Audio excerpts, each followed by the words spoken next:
India's central bank surprised investors after it chose to hit the pause button on the interest rate hike, with speculation about the interest rates reversing in future. We deep dive into the burning topic. Should buying a house interest the common man, or is it still better for them to rent? Let's see what the experts are saying. Whether you're an Indian, Chinese, American or European, there's one goal that's common across geographies, race and religion. The dream of owning your own home. While the need to own tangible assets has grown after the pandemic, rising interest rates have made owning a home more expensive than ever. Deepak Shenoy of Capital Mind says, and I quote, "Houses are terrible investments, like most cars, but that is overshadowed by the warm, fuzzy feeling of ownership. Most of the time, this includes the ability to change the structure of your house the way you like it, to apply for passports with a permanent address, to not have to deal with rentals and brokers, etc." Smart money has always seen real estate as a dull investment. That's because real estate has grown at a compounded annual growth rate of 10%, at best over the long term.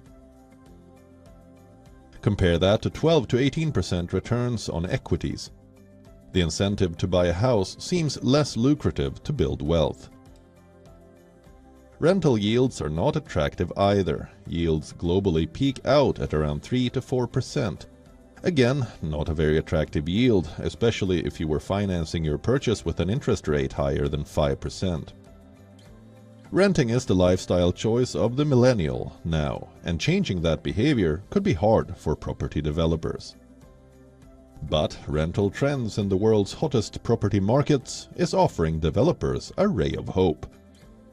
Rentals in Dubai, Singapore and Bengaluru have almost doubled after the pandemic, forcing many young professionals to consider buying. While the decision to buy or sell depends on the individual's financial abilities and personal goals, here are some arguments that could help you make a decision. Rentals give users the flexibility to move or upgrade, but buying comes with the opportunity to build equity. However, repairs and maintenance costs can be high if you own your own home. And unlike popular perception, the home you live in is not an asset, but a liability.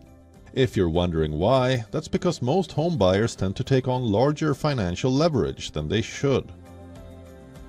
The rent versus buy debate is more relevant now than ever, with market returns expected to be muted for the next few quarters. Investors are now looking for other asset classes to diversify. And real estate, whether you like it or not, is still the first wealth-generating asset class that people tend to invest in.